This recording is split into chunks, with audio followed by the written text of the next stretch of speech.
Good morning, dear teachers. UGTRB English 108 சேலஞ்சில் இன்னைக்கு டே 31 age of Milton பார்க்க போகிறோம். History of English literature Hudson புக்கில் age of மில்டனை நம்மளுடைய கிளாஸ்னுடைய வசதிக்காக 3 பார்ட்டாக நாம் பிரிச்சிருக்கிறோம். இன்னைக்கு பார்ட் 1 பார்க்க போகிறோம். இந்த பார்ட் 1ல் ஏஜ் ஆஃப் மில்டனுடைய ஒரு இன்ட்ரோ, தட் மீன்ஸ் பியூரிட்டானிசம் அப்படின்னா என்ன, அது எப்படி உருவாகுது அப்படிங்கிறத ஒரு ஸ்டார்டிங்லையும், அப்புறம் மில்டனுடைய பயோகிராஃபியும் இன்னைக்கு வகுப்பில் நம்ம பார்ப்போம்.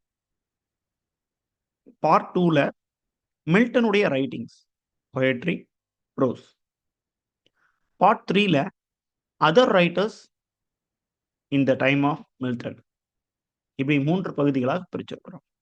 இது நம்மளுடைய படிக்கிறதுக்கு இது வசதியா இருக்கும் அப்படிங்கிறதுக்காக அப்படி பிரிச்சிருக்கிறோம். ஏஜ் ஆஃப் மில்டனுடைய காலகட்டம் 1625 டு 1660. ஏன் 25ல ஆரம்பிக்குது அப்படின்னு பார்த்தோம்னா, சார்ல்ஸ் தி ஃபர்ஸ்ட் ஆட்சிக்கு வர்றாரு. சார்ல்ஸ் தி ஃபர்ஸ்ட் ஆட்சிக்கு வர்றாரு. 1660ஓட காமன்வெல்த் பீரியட் வந்து முடியும். ஸோ இந்த 2 காலகட்டத்தையும் நம்ம ஏஜ் ஆஃப் மில்டனுக்கு எடுத்துக்கிறோம். முதல்ல ஏஜ் ஆஃப் மில்டனுடைய அந்த இன்ட்ரோ பார்ட்குள்ளே போவோம். இந்த இன்ட்ரோ பார்ட் வந்து ரொம்ப டீட்டெயில்டிங்காக பியூரிட்டானிசம் பற்றி விவரிக்குது. நீங்கள் ஹெட்டிங்கே என்ன பண்ணிக்கலாம், ஏஜ் ஆஃப் மில்டன் ஸ்லாஷ் கொடுத்து ஏஜ் ஆஃப் பியூரிட்டானிசம் அப்படின்னு கூட வச்சுக்கலாம். growth ஆஃப் பியூரிட்டானிசம் அப்படிங்கிறது ஒரு மாரல் அண்ட் சோஷியல் ஃபோர்ஸ் அப்படிங்கிற மாதிரி பார்க்கப்படுது. ஒரு சமூக, ஒரு நன்னறி எழுச்சியாக பார்க்கப்படுது ஸ்டார்டிங்ல. ஓகே, இது அப்படியே அது வந்து நன்னறியாக இல்லை ஒரு எழுச்சி இயக்கமாக இருந்ததுன்னா அப்படியே வந்து என்ன மாறுதுன்னா மத இயக்கமாக மாறுச்சுது. ரிலீஜியஸ் இதாக மாறுது. ரிலீஜியஸ்க்கு ஆபத்து வந்த உடனே அது பொலிட்டிக்கல் இயக்கமாக மாறும். ஸோ நீங்கள் அந்த பியூரிட்டானிசம் அப்படின்னு சொன்னீங்கன்னா அதில் மத அரசியல் பிரச்சனைகள் எல்லாம் இன்க்ளூட் ஆகும். ஏஜ் ஆஃப் மில்டன் வந்து இந்த பியூரிட்டானிசத்தோட வாழ்ந்த ஒரு காலகட்டம். நமக்கு ரெஃபர்மேஷன்னா என்னன்னு தெரியும். மறுமலர்ச்சி, அதாவது ரெனைசன்ஸ்னா மறுமலர்ச்சி, ரெஃபர்மேஷன்னா மதத்தில் ஏற்பட்ட மறுமலர்ச்சி அப்படின்னு சொல்லலாம். ரிஃபார்ம்ஸ் அப்படின்னா சீர்திருத்தங்கள். கிறிஸ்டியானிட்டி அப்படிங்கிற மதத்தில் ரோமன் கேத்தலிசம் அப்படிங்கிற ஒரு மதம் மட்டும்தான் முதல்ல இருந்தது. அதுல இருந்து சர்ச் ஆஃப் இங்கிலாந்து அப்படிங்கிற ஒரு ப்ரொட்டஸ்டன்ட் மதம் உருவாகுது இங்கிலாந்துல. அதை ஒரு பேக்ரவுண்டா வச்சு எங்களுக்கு இந்த மதம் போதாது, இப்போ ஆர்சியில் நிறைய குற்றங்கள் இருக்குது அப்படின்னு சொல்லி தான் நாங்கள் வந்து சர்ச் ஆஃப் இங்கிலாந்து அப்படிங்கிற ஒரு மதத்தையே உருவாக்கணும். ஆனால் சர்ச் ஆஃப் இங்கிலாந்தை பார்க்கும் பொழுது ஆர்சி மாதிரியே தான் எங்களுக்கு தெரியுது, அதில் எந்த மாற்றமுமே ஏற்படலை அப்படின்ட்டு ஒரு குரூப் ஆஃப் பீப்புள் என்ன பண்ணாங்கன்னா, இன்னும் பியூரிஃபையான எங்களுக்கு மதம் வேணும் அப்படின்னு முடிவு பண்ணி ஆரம்பிச்சது தான் இந்த பியூரிட்டானிசம். இந்த பியூரிட்டானிசம் ஒரு அப்படியே ஒரு ஃபிக்சேஷனாக நிற்கலை, அது உடஞ்சி இன்னும் மதங்களை உடைத்து கொண்டே இருக்குது. இன்றளவிலும் நம்ம நீங்க இந்தியாவிலேயோ உலகம் முழுக்கைக்கு பார்க்கக்கூடிய அந்த பியூரிட்டன்ஸ், அவங்களுக்கு தனி லைஃப் இல்லையா? நம்மளுடைய வகுப்புகளில் நான் நிறைய முறை அந்த பியூரிட்டன்ஸ் பற்றி பேசியிருக்கிறேன். நம்ம ஊரில் இன்னைக்கு பெந்தேகாஸ்ட் பீப்புள் அப்படின்னு சொல்லக்கூடிய அந்த மக்கள் கன்வென்ஷன் நடத்துறது, அப்புறம் வீட்டுக்கு வீடு சர்ச். இப்போ நம்ம சிஎஸ்ஐ ஆர்சி எல்லாம் பார்த்தோம்னா ஒரு பெரிய பங்கு, ஒரு 500 பேர் சேர்ந்து, ஒரு 300 பேர் சேர்ந்து தான் ஒரு சர்ச் இருக்கும். பங்குகள் அதிகமாக இருக்கும். ஆனால் இந்த பெந்தேகாஸ்ட் அப்படிங்கிறது வந்து புதுசா ஏதாவது ஒரு பேர்ல வந்து அது உருவாகிட்டே இருக்கும். அந்த சபை, இந்த சபை அப்படின்னு உருவாகிட்டே இருக்கும். ஸோ இது வந்து வீட்டுக்கு வீடு சர்ச் உருவாகிறதுக்கு காரணமா அமைஞ்சதுனால அதுல ஃபால்ட்டும் இருக்குதுன்னு ஹட்சனே நமக்கு சொல்றாரு. சரி, நம்ம இப்போ ஹட்சன் என்னென்ன சொல்லியிருக்காரு அப்படிங்கிறத லிஸ்ட் அவுட் பண்ணும். ஏன்னா கொஸ்டின் பாயிண்ட் ஆஃப் வியூல அப்படியே லைன்ஸ் எடுத்து கேட்கறதுக்கு வாய்ப்பு இருக்கும். ஸோ இந்த ரிஃபார்ம்ஸ்ல வந்து ரெஃபர்மேஷன் வந்தோன்னா மதத்துல மறுமலர்ச்சி நடக்குது. குறிப்பா பாருங்க, அங்க இங்கிலாந்துல இருந்த மக்கள் வந்து ரிலீஜியஸ்ல டிஸ்சாட்டிஸ்ஃபைடா இருந்துகிட்டே இருக்கிறாங்க. குறிப்பா பாருங்க, எந்த மதத்து மேல அவங்களுக்கு டிஸ்சாட்டிஸ்ஃபை ஆச்சுதுன்னா ஆர்ச் பிஷப் பார்க்கர், அப்புறம் அவருடைய கலீக்ஸ், இவங்கெல்லாம் சேர்ந்து கொண்டு வந்த மதங்கள் மேல, இல்ல அவங்க கொண்டு வந்த அந்த ரிச்சுவல்ஸ் மேல ஒரு திருப்தி இல்லாத நிலை நிலவிச்சது. குறிப்பா சர்ச் ஆஃப் இங்கிலாந்துக்கும் சர்ச் ஆஃப் ரோமுக்கும் எந்த வித்தியாசமும் இல்லை. சர்ச் ஆஃப் ரோமுங்கிறது ஆர்சி. ஓகே, எந்த வித்தியாசமும் இல்லை. சர்ச் ஆஃப் இங்கிலாந்து கொண்டு வரும்போது நீங்க என்ன சொன்னீங்க, அதாவது இந்த ரோமன் கேத்தலிக்ல நிறைய பிரச்சனைகள் இருக்குது. ஃபாதர்ஸ் என்ன பண்றாங்க, சொந்தக்காரனுக்கு தான் அ வேலைகள் குடுக்குறான், சப்போர்ட் பண்றான் அப்படின்னும், நெறைய ரிச்சுவல்ஸ் இருக்குது. அதிக பணத்த வந்து சர்ச் கட்டுறதுக்கு செலவழிக்கிறானுங்க. அப்படின்னு எல்லாம் சொல்லி தான் சர்ச் ஆஃப் இங்கிலாந்த கொண்டு வந்தாங்க. ஆனா, இப்ப பார்க்கும்போது, அந்த மில்டனுடைய காலகட்டத்தில பார்க்கும்போது 2க்கும் எந்த வித்தியாசமும் இல்ல. சர்ச் ஆஃப் ரோம மாரி தான் சர்ச் ஆஃப் இங்கிலாந்தும் இருக்குது. அப்புறம் என்ன பண்றாங்க, வைக்லிஃப் அப்படிங்கிற ஒருத்தர் வராரு. பயனியர் ஆஃப் ப்ரோஸ் அப்படின்னு சொல்றாங்க. மார்னிங் ஸ்டார் ஆஃப் ரெஃபர்மேஷன் அப்படின்னு அழைக்கப்படுறாரு. எழுதி வச்சுக்கங்க. Morning star of reformation Wycliffe. அவருடைய ஃபாலோவர்ஸ் வந்து லொலார்ட்ஸ் அப்படின்னு அழைப்பாங்க. ஸோ வைக்லிஃப்பும் அவருடைய ஃபாலோவர்ஸும் சேர்ந்து நெறைய ரிஃபார்ம்ஸ் பண்றாங்க. குறிப்பா பாருங்க, by the famous John Calvin of Geneva. ஜெனீவாவை சார்ந்த அந்த ஜான் கால்வின். அவருடைய அந்த இது எல்லாமே சேர்ந்து ஒரு பெரிய ஒரு மறுமலர்ச்சிய வந்து கொண்டு வரதுக்கு ட்ரை பண்றாங்க. But they are not succeed in their attempt. அவங்க வந்து தங்களுடைய முயற்சிய குடுத்தாங்க. அப்படி அந்த ஃபெயிலியர்ஸ்ல இருந்து மீண்டு, மீண்டு, மீண்டு வந்த ஒரு எக்லெஸ்டிக்கல் மூவ்மெண்ட் அப்படிங்கிறது தான் இந்த பியூரிட்டானிசம். ஓகே, புரிஞ்சுக்கங்க. ஒரு எக்லெஸ்டிக்கல், ஒரு மதம் சார்ந்த முழுக்க, முழுக்க கடவுள் தான் பெருசு அப்படின்னு வந்தது வந்து பியூரிட்டானிசம் அப்படின்னு அழைக்கப்படுது. These people advocated very strict view concerning the life. பியூரிட்டானிசம் அப்படின்னு வந்தாச்சுன்னா, அல்லது அந்த மக்களுக்கு அதுவரைக்கும் பேர் வைக்கல. அந்த மக்கள் வந்து நல்ல ஒரு கண்டிப்புடன் கூடிய வாழ்க்கைய நடத்தணும்னு முடிவு பண்றாங்க. லைஃப் கான்டாக்ட், அதாவது கன்டெக்ட்ன்னா ஒரு குணம். அதாவது அந்த ஒரு கேரக்டர். கான்டாக்ட்ட வந்து கரெக்ட்டா கொண்டு போணும் அப்படின்னு நெனச்சுட்டு இருக்காங்க. இப்படி ரொம்ப ஸ்ட்ரிக்ட்டா தங்களுடைய வாழ்வியல அமைச்சுக்கிட்ட மக்கள பியூரிட்டன்ஸ் அப்படின்னு அழைத்தாங்க. தொடக்க காலகட்டத்தில இந்த டெர்ம் பியூரிட்டன்ஸ் அப்படிங்கிறது பார்த்தீங்கன்னா, கேலி கூத்தாக தான் இருந்தது. This used as the name. ஷேக்ஸ்பியருடைய பர்த் டைம்லயும், அதுக்கப்புறமும் இந்த பியூரிட்டானிசம் அல்லது பியூரிட்டன் அப்படிங்கிற அந்த டெர்முக்கு டெரிசன், அதாவதுனா கேலியாக நினைக்கிறது. அந்த இப்ப நம்ம கோமாளி அப்படின்னு சொன்னா ஒரு நகைச்சுவைக்குரிய ஒரு இது. இல்ல வந்து ஜோக்கர்ன்னு சொன்னா என்ன மீனிங் கிடைக்குமா? அதுதான் பியூரிட்டன் அப்படிங்கிற டெர்முக்கும் கிடைச்சிருக்குது. Okay. First used in derision. டெரிசன்னா அந்த கிண்டலும், கேலியுமாக ஒரு அர்த்தத்தை எடுத்துக்கிறது அப்படின்னு பொருள். ஓகே. அப்படிதான் எடுத்துப்பட்டிருக்கு. பின்னாள்ல வர, வர, வர, வர என்ன ஆயிடுச்சுது, அதனுடைய ஸ்பிரிட் ரொம்ப பவர் ஆயி, ஃபைனலி பாருங்க, Puritanism emerge a great national power. மிகப்பெரிய தேசிய சக்தியாக வந்து நிக்குது. ஹட்சன் வந்து பியூரிட்டானிசம் அப்படிங்கிற ஒரு ஒரு ஒரு அந்த கான்செப்ட், அந்த மதத்தையே ஹி அப்படின்னு ஒரு ஆண் ப்ரொனவுன் வச்சு யூஸ் பண்றாரு. பியூரிட்டானிசம் அப்படின்னா இட்டு தானே போட்டிருக்கணும். ஆனா ஹீன்னு யூஸ் பண்ணிட்டு வர்றாரு. அந்த அளவுக்கு அது ஒரு கிரேட் நேஷனல் பவருக்கு போய் நிக்குது. அப்புறம் தி ஃபாஸ்ட் குரோவிங் ஃபிளிப்பான்சி அண்ட் ப்ராப்லிகசி. அதாவது அப்பர் கிளாஸ் மக்கள் என்ன பண்ணாங்க அப்படின்னா, தங்களுக்கு விருப்பப்பட்டபடி வாழ ஆரம்பிச்சுட்டாங்க. எந்த ஒரு அ ரேஷனல் திங்கிங்கும் இல்ல. சூப்பர்ஸ்டிஷியஸ்ல அதிகமா அ பிலீவ் பண்ணிட்டு இருந்தான். அப்புறம் கடவுள மறக்க ஆரம்பிச்சுட்டான். அது ஒரு முக்கியமான விஷயம். தான் வச்சது தான் சட்டம் அப்படின்னு பணம் படைத்தவர்கள் ஆட ஆரம்பிச்சுருவாங்க. இது வந்து இன்னும் ஏதோ ஒண்ணு நம்ம விட்டுருக்கோமே, நம்ம சாமி கும்பிட்டுட்டு இருக்கிறோம். இன்னும் வேற ஏதோ ஒண்ணு தேவைப்படுது அப்படின்ட்டு, greatly increased moral and social influence create பண்ண வைக்குது. ஓகே. அதனால தான் அது வந்து அதுக்குள்ள போய் சொசைட்டிய போய் இடிக்குது. இந்த பியூரிட்டானிசம் அப்படிங்கிற மதம். High handed policy of Lord and his determination to enforce his will by persecution meanwhile precipitated a first conflict within the religious world. மத உலகத்துக்குள்ள மிகப்பெரிய ஒரு கலவரத்தை ஏற்படுத்துது இந்த பியூரிட்டானிசம் அப்படிங்கிற மூவ்மெண்ட். ஏன்னா, நீங்க வந்து கும்பிடக்கூடிய சாமி முறையே தப்புன்னு சொல்லிட்டாங்க. இப்போ நீங்க பார்க்கலாம்.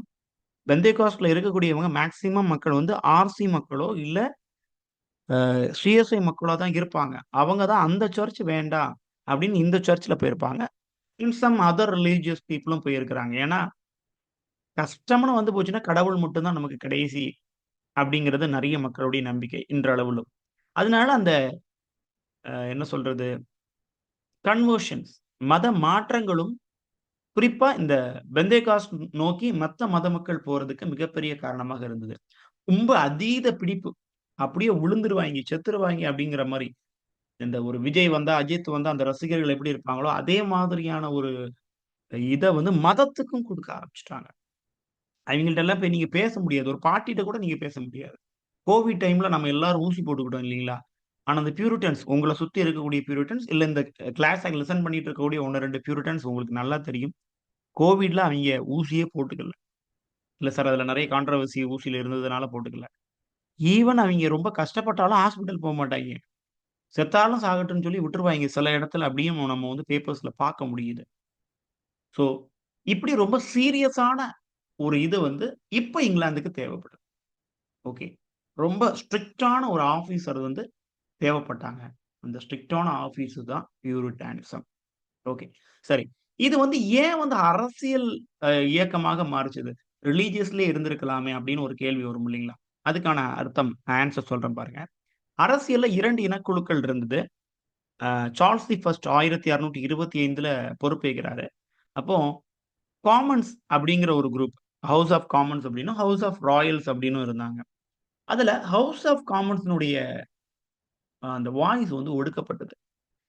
Rights of Commons and constitutional privileges of English people இதெல்லாம் கட் ஆகுது. எங்க? இந்த பியூரிட்டானிசம் டைம்ல. அப்போ நாம வந்து வெறும் மதத்த போற்றிட்டு இருந்தா வேலைக்கு நடக்காது. அந்த மதத்தை நம்ம ஒரு மையமாக வைத்துக்கொண்டு, அதை நம்ம அரசியல் இயக்கமாக மாத்தணும். எப்போ அந்த பியூரிட்டானிசம் நமக்கு ரொம்ப தலையெடுத்து அரசியல் இயக்கமா வருது அப்டின்னா, காமன்வெல்த் கவர்ன்மென்ட்டா வருது அப்டின்னா, அந்த எர்த்லி டைரனி கொடுங்கோல் ஆட்சி சார்ல்ஸ் தி ஃபர்ஸ்ட் வந்து கொடுங்கோல் ஆட்சி பண்ணதா சொல்றாங்க. காமன்கள வந்து பேச விடல பொதுமக்கள. அப்படிங்கிறதுனால பியூரிட்டானிசம் அரசியல் இயக்கமாக மாறுது. Become a political as well as a moral and religious force. Okay. அதுக்கு தலைமையாக ஆலிவர் கிராம்வெல் பொறுப்பேத்துக்கிறாரு. ஆலிவர் கிராம்வெலுடைய தலைமையில தான் அந்த காமன்வெல்த் கவர்ன்மென்ட் அமையுது. சார்ல்ஸ் தி ஃபர்ஸ்ட் கொல்லப்படுவாரு. காமன்வெல்த் அப்படிங்கிறது சுப்ரீம் பவராக மாறுது. சரி. என்னதான் நீங்க பியூரிட்டானிசத்த பத்தி நம்ம புகழ்ந்து பேசினாலும், அதுல நெறைய குறைகள் இருக்குதுன்னு சொன்னேன். ஓகே. பியூரிட்டானிசம் எப்படி இன்ட்ரோடியூஸ் ஆகுது? ஃபைன், நோபிள் ஆனால், it was hard and stern. ஒரு பக்கம் இழுக்குது, ஒரு பக்கம் உதைக்குது அப்படிங்கிற மாரி ஆயிப்போச்சுது. பிகாஸ் பியூரிட்டன்ஸ்னுடைய இன்டெகிரிட்டி பார்த்தீங்கன்னா, ஒரு பியூரிட்டன் என்ன பண்ணுவான்? இன்டென்ஸ் காட் ஃபியரா இருப்பாங்க. அதெல்லாம் நல்ல விஷயம் தான். ரொம்ப ஒரு மனசார வேண்டிப்பாங்க. இப்பவும் நம்ம ஊர்ல இருக்காய்ங்க. ஞாயிற்றுக்கிழமை ஒரு பரீட்சை வச்சா போய் எழுத மாட்டாய்ங்க. ஓகே. அது நாட் ஒன்லி பியூரிட்டன்ஸ் மட்டும் இல்ல. வேற 1, 2 குரூப் ஆஃப் பீப்பிளும் என்ன பண்ணுவாங்க, சண்டேனா சர்ச் தான் நாங்க. பரீட்சை எழுத கூட வரமாட்டேன்னு ஒரு குரூப் கங்கணம் கட்டிட்டு நிக்கிறாய்ங்க. ஸோ, அது வந்து நல்லது தான். ஏன்னா கடவுள் வந்து ஒரு நாள் வந்து நீ ரிலாக்ஸ் ஆயிக்க. கடவுள என்ன பத்தி நெனச்சுக்கோ. நல்லத நென அப்படின்னு குடுத்துருக்காரு. ஓகே. பட் நமக்கு பிராக்டிகல் டிஃபிகல்ட்டியும் பார்க்கணும் இல்லீங்களா? பட் இல்லிபரல் பிரச்சனை என்னன்னா, காரணம் அறியாத, ஆராயாத மனிதன அது கிரியேட் பண்ணிருமோ அப்படிங்கிற ஒரு பயம் இருந்தது.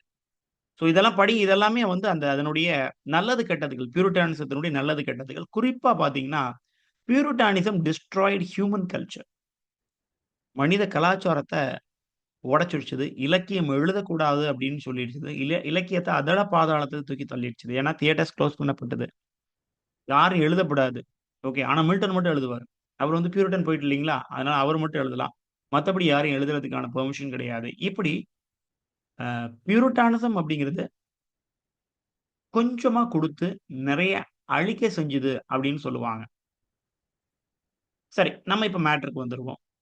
மில்டன் அப்படிங்கிறவரு பியூரிட்டானிசத்துல என்ன role? He was a greatest product of Puritanism. நம்ம இலக்கியத்துல பார்த்தீங்கன்னா, வேற எந்த ரைட்டரையும் நீங்க இங்க பார்க்க முடியாது. ஜான் பனியன் வேணா நீங்க கூட பார்த்துக்கலாம். மத்தபடி மில்டன் வந்து ஒன் மேன் ஆர்மி. அந்த காலகட்டத்துல வாழ்ந்த ஒரே ரைட்டர் அவரு. ஈவன் அவங்க வந்து நாடகம் நடிக்கக்கூடாதுன்னு போட்டாலும், வாசிக்கிறதுக்கான நாடகங்கள மில்டன் எழுதணும்னு ட்ரை பண்ணாரு. Okay, fine. இப்ப நம்ம பியூரிட்டானிசத்தினுடைய பிகினிங் பார்த்தோம். இன்ட்ரோ பார்த்தோம். ஹட்சன் என்ன சொல்லியிருக்காரு அப்படின்னு. மீண்டும் ஒரு முறை சொல்றேன். பியூரிட்டானிசம் அப்படிங்கிறது முதல்ல மத இயக்கமாக இருந்து, பின்னர் வந்து அந்த மதத்துக்கு ஒரு ஆபத்து வருது அப்படின்னு சொன்னோம்னா, அரசியல் இயக்கமாக மாறுது. சார்ல்ஸ் தி ஃபர்ஸ்ட்ட போட்டு தள்ளுறாங்க. 1649ல சார்ல்ஸ் தி ஃபர்ஸ்ட்ட போட்டு தள்ளிட்டு, அந்த காமன்வெல்த் கவர்ன்மென்ட் வந்து ஆட்சிக்கு வராங்க. 1660 வரைக்கும் அவங்களுடைய ஆட்சி தொடரும். அதுக்கப்புறம் என்ன ஆகுது அப்படின்னா, சார்ல்ஸ் தி செகண்ட் பிரெஞ்சுல இருந்து திரும்பி வருவாரு. அவர் ஆட்சி பொறுப்பை ஏத்துப்பாரு. நெக்ஸ்ட் வந்து நம்ம பார்க்கிறது மில்டனுடைய லைஃப். அதாவது மில்டனுடைய பயோகிராபி. இந்த பயோகிராபியோட நமக்கு இன்னையோட செஷன் நம்ம முடிச்சுப்போம். அடுத்த வகுப்புல மில்டனுடைய ஒர்க்ஸ் பார்ப்போம். சரி, மில்டன் வந்து பார்த்தீங்கன்னா 1608ல அவருடைய பர்த். டிசம்பர் 9ஆம் தேதி. குறிப்பா ஹட்சனுடைய பாயிண்ட் ஆஃப் வியூல ஷேக்ஸ்பியருடைய ரிட்டயர்மென்ட்க்கு அப்புறம் இவர் வந்து இவருடைய அந்த காலம் வந்து தொடங்குது அப்படின்னு வச்சுக்கலாம். ஒரு ஸ்ட்ராங்கான பியூரிட்டன். ஏன்னா அவங்களுடைய அப்பாவும் பியூரிட்டன். அதனால இவரும் பியூரிட்டன். எங்க படிச்சாரு அப்படின்னு பார்த்தீங்கன்னா, செயின்ட் பால் ஸ்கூல், அப்புறம் வந்து கிரைஸ்ட் காலேஜ், கேம்பிரிட்ஜ். இந்த கிரைஸ்ட் காலேஜ்ல தான் பின்னாள்ல வந்து கால்ட்ரிட்ஜ், லேம்பு இவங்கெல்லாம் படிச்சிருப்பாங்க.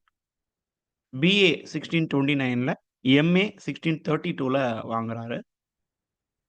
அண்ட் சூழ்நிலைகள் வந்து ஃபார்ச்சுனேட்டாவும், அன்பார்ச்சுனேட்டாவும் மாறி மாறி போயிட்டு இருந்தது மில்டனுடைய லைஃப்ல. ஃபார்ச்சுனேட் அப்படின்னு சொல்லியாச்சுன்னா, ஓரளவுக்கு பணத்துல வந்து செட்டில்மெண்ட் ஆச்சுது. அவங்களுடைய அப்பா வந்து ஓகே. ஃபினான்ஷியல் பொசிஷன் ஓகேவா இருந்ததுனால, ஒரு ஃபர்தர் ஸ்டடீஸ்க்கு வெளியூர் போறதுக்கு அது வசதியாக இருந்தது. அந்த ஓரளவுக்கு பணம் இருக்கிறதுனால, அவங்களுடைய ஃபேமிலி ஒரு கண்ட்ரி ஹவுஸ்ல போய் செட்டில் ஆகுறாங்க. ஒரு ஊரோட போயி. இந்த ஊர் வந்து பார்த்தீங்கன்னா, ஹார்டன். அவர் ஹார்ட்டன்ல இருக்கும்போது எழுதின போயம்ஸ, ஹார்ட்டன் போயம்ஸ் அப்படின்னு தனியாவே பிரிச்சு வச்சிருக்கோம். இந்த ஹார்டன் அப்படிங்கிறது எங்க இருக்குன்னா, பக்கிங்ஹாம்ஷயர்ல. ஓகே. லண்டன்ல இருந்து 17 மைல் தள்ளி இருக்குது அது. அண்ட் மில்டன் வந்து பார்த்தீங்கன்னா, தானா கத்துக்கக்கூடிய ஒரு கேரக்டர். ஓகே. ஆனா என்னன்னா, அவருக்கு சனி தசை. எதுவும் உருப்படியா இருக்காது. கையில வந்துச்சுன்னா எதுவுமே உருப்படியா இருக்காது. பாருங்களேன், அவருடைய லைஃப்ப மட்டும் பாருங்க. மெல்ல மெல்ல அவர் வந்து பெரிய ஸ்காலராக மாறுறாரு.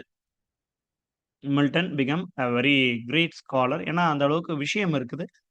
இன்னைக்கு நீங்க இங்கிலீஷ் லிட்டரேச்சர்ல விரல் விட்டு எண்ணலாம் அப்படின்னாலும், சாசர், ஷேக்ஸ்பியர், அடுத்து மில்டன் தான். ஓகே. ஸ்பென்சரையும் நீங்க சொல்லிக்கலாம். Chaucer, Spenser, Shakespeare, Milton. அப்படின்னு ஒரு 4 பேர்ல கண்டிப்பா மில்டனுடைய பேர் இருக்கும். அவருடைய பாரடைஸ் லாஸ்ட் நீங்க படிச்சிருந்தீங்கன்னா, கண்டிப்பா இப்படிப்பட்ட ஒரு ரைட்டர் இருக்காரா? அப்படின்னு நம்ம எண்ண தோணும். ஃபைன். ஸோ ஒரு 30 வருடங்கள் தன்னுடைய வாழ்க்கையில ஓட்டிர்றாரு. அதுக்கப்புறம் வந்து டிராவல் பண்ணி, பண்ணி தன்னுடைய படிப்ப செலிப்ரேட் பண்ணிக்கிட்டே இருக்காரு. படிச்சுட்டு இருக்காரு. அவ்வளோதான். ஸோ தன்னுடைய ரொம்ப முக்கியமான இடமான லண்டன வந்து விட்டு போறாரு. மே மாசம் 1638ல போணும்னு முடிவு பண்ணிட்டாரு. பாரிஸ், அப்புறம் அங்கருந்து way of Paris two idli. அ இந்த டிசிஷன்ஸ் எல்லாம் அவரு கரெக்ட்டா எடுத்தாரா அப்படின்னு கேட்டீங்கன்னா, ஒரு பெருமை பீத்துறதுக்காக அவருடைய வொர்க்ஸ்ல அங்கங்க அத மென்ஷன் பண்ணியிருக்காரு. டாக்டர் ஜான்சனுடைய லைஃப் ஆஃப் மில்டன்ல இந்த வரிகள் அப்படியே இருக்கு. ஓகே. இவர் வந்து சிசிலி, கிரீஸ்க்கெல்லாம் போணும்னு நெனச்சோனே, அங்க நெறைய பிரச்சனைகள். உடனடியா திரும்பி இங்கிலாந்த பாப்பாரு. அங்கேயும் கொஞ்சம் பிரச்சனைகள். இவருக்கு வந்து ஏன் அந்த இடத்துக்கு போகல அப்படின்னா, அங்க பிரச்சனை இருந்ததுனால. உடனடியா இவரு அடிச்ச பல்டி, இங்கிலாந்துல இவ்வளவு பிரச்சனைகள் இருக்குது. பாருங்க. I received of the civil commotions in England made me alter my purpose. என்னுடைய அந்த பிளான்ஸ மாற்றம் செய்ய சொல்லிச்சு அது. எது? இந்த இங்கிலாந்துல இருக்கக்கூடிய பிரச்சனைகள் எல்லாம் சேர்ந்து. அவரு இங்கிலாந்துக்கு ரிட்டர்ன் ஆகி வந்து பிரச்சனைய தீர்க்க போறாரு. அப்படிங்கிற ஒரு நோக்கத்துல வாராராம். My fellow citizens were fighting for liberty at home. என்னுடைய கூட இருக்கக்கூடியவன்லாம் என்ன பண்ணிட்டு இருக்கான்? சண்டை போட்டுட்டு இருக்கான். அவனுக்கு ஃப்ரீடம் வேணும் அப்படின்னு. நான் வெளியூருக்கு போறதுக்கா? அப்படின்னு திரும்பி வந்துடுறாரு. ஸோ ஒரு 15 மாசம் அவருக்கு ஒரு டிஸ்டன்ஸ். அதுக்கப்புறம் ஹி இஸ் பேக். அ கூடவே சப்போர்ட்டர் ஆஃப் பியூரிட்டன். அது ரொம்ப ஆக்டிவிஸ்ட்டா வந்து பண்ணிக்கிட்டு இருக்கிறாரு. அகெயின்ஸ்ட் ராயலிஸ்ட். பியூரிட்டன் அப்படிங்கிறது காமன் மக்களுடைய அந்த குரூப். ராயலிஸ்ட் அப்படிங்கிறது அந்த எலைட் மக்களுடைய குரூப். அவைங்களுக்கு எதிரா போயிட்டு இருக்காரு. அண்ட் இவர் வந்து நெறைய பேம்ப்ளெட் எழுதியிருக்காரு. யார் அந்த துண்டு பிரசுரங்கள்னு சொல்லுவோம்ல. அந்த மாரி பேம்ப்ளெட்ஸ் எழுதுறதுல கில்லாடி மில்டன். ஸோ பேம்ப்ளெட் எழுதக்கூடிய மேக்ஸிமான ஆட்கள் வந்து பார்த்தீங்கன்னா, பொலிட்டீஷியனா தான் இருப்பாங்க. ஓகே. அந்த வகையில இவர் வந்து Latin secretary to committee of foreign affairs. அதுல ஒரு பெரிய அதிகாரி. லாட்டின் செக்ரட்டரி அப்படிங்கிற பொறுப்பு. இத கண்டிப்பா கேள்விக்கு நீங்க எதிர்பார்க்கலாம். Who is the Latin secretary of commonwealth? அப்புறம் இவருடைய திருமணங்கள் பாருங்க. முதல் திருமணம் 1643ல மேரி போவல். இந்த மேரி போவல் வந்து ஒரு ராயலிஸ்ட்னுடைய பொண்ணு. இவர் வந்து காமன்வெல்த் அந்த செக்ஷன் இல்லைங்களா? ஆனா ராயலிஸ்ட்னுடைய பொண்ண திருமணம் பண்றாரு. அந்த திருமணம் சந்தோஷமாக இல்ல. அப்புறம் 53ல அவருக்கு கண்ணு போயிருது. Okay. He become totally blind. அப்புறம் ஒரு 3 வருஷம் கழிஞ்சு 2வது திருமணம். கேத்தரின் உட்காக். 15 மாசத்துல இந்த அம்மா இறந்தே போச்சு. அப்புறம் 1660 தாண்டுது. ரெஸ்டோரேஷன் பீரியட் ஆரம்பிக்குது. அதாவது ஏஜ் ஆஃப் டிரைடன் வந்துடுச்சு இது இப்போ. மில்டன இந்த டைம்ல அரெஸ்ட் பண்ணிட்டாங்க. அவருடைய புத்தகம் 2 of his books were publicly burnt by the ஹேங்மேன். இந்த ஹேங்மேன்னால புத்தகங்கள் எல்லாம் எரிக்கப்படுது. நீ வந்து அரசாங்கத்துக்கு எதிரா எழுதுற, சட்டையர் வச்சு எழுதுற அப்படிங்கிறதுனால உன்ன நம்ம கைது பண்றோம் அப்படின்றாங்க. இப்ப என்ன ஆச்சுது? எழுதும்போது வாரி வாரி குடுத்த கவர்ன்மெண்ட் இப்போ குடுக்குறதுக்கு கவர்ன்மென்ட்டே இல்ல. பிகாஸ் ஆட் கை மாறிடுச்சுது. He become very poor and as well as blind.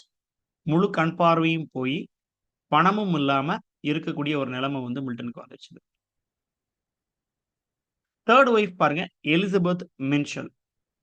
And இன்னொரு விஷயம் என்ன அப்டின்னா, அந்த முதல் மனைவிக்கு பிறந்த மகள்கள்னால மகள்கள் தான் கொஞ்சம் ஹெல்ப் பண்ணி பாரடைஸ் லாஸ்ட்ல முடிக்க வச்சாங்க அப்படின்னு சோர்சஸ் சொல்லுது. பட் ஹட்சனுடைய புக்ல என்ன சொல்றாரு அப்டின்னா, டாட்டர்ஸ் வந்து ரொம்ப ஒண்ணும் கவனிச்சுக்கல மில்டன. மில்டன் அப்புறம் அந்த எலிசபெத் அவங்க 2 பேரும் தான் தங்கள தங்கள கவனிச்சுக்கிட்டாங்க அப்படின்னு சொல்றாரு. பாருங்க ஃபைனலி அவருடைய மேக்னம் ஆப்ஸ் அப்படின்னு சொல்லியாச்சுன்னா, பாரடைஸ் லாஸ்ட் 1667 அதனுடைய 2ண்ட் எடிஷன் 1674ல வரும். பாரடைஸ் ரீகெயின், சாம்சன் அகனிஸ்ட் அப்படின்னு சேர்த்து ஒரே புக்ல போட்டாய்ங்க. 1671ல அது வெளிவருது. ஸோ 71ல சாம்சன் அகனிஸ்ட், 1674ல மில்டன் தன்னுடைய உயிரை விட்டுறாரு. ஓகே.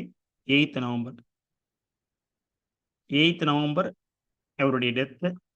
9th டிசம்பர் வந்து அவருடைய birth. Okay. I stop here. இனி அடுத்த வகுப்புல வந்து பார்த்தீங்கன்னா, நம்ம மில்டன்ஸினுடைய ஏர்லியர் போயட்ரி அண்ட் மீதி இருக்கக்கூடிய எல்லாத்தையுமே நம்ம வந்து கம்ப்ளீட் பண்ணி முடிச்சிடலாம். Okay. So I stop here. Next கிளாஸ்ல மில்டனுடைய போயட்ரில இருந்து ஆரம்பிக்கலாம்.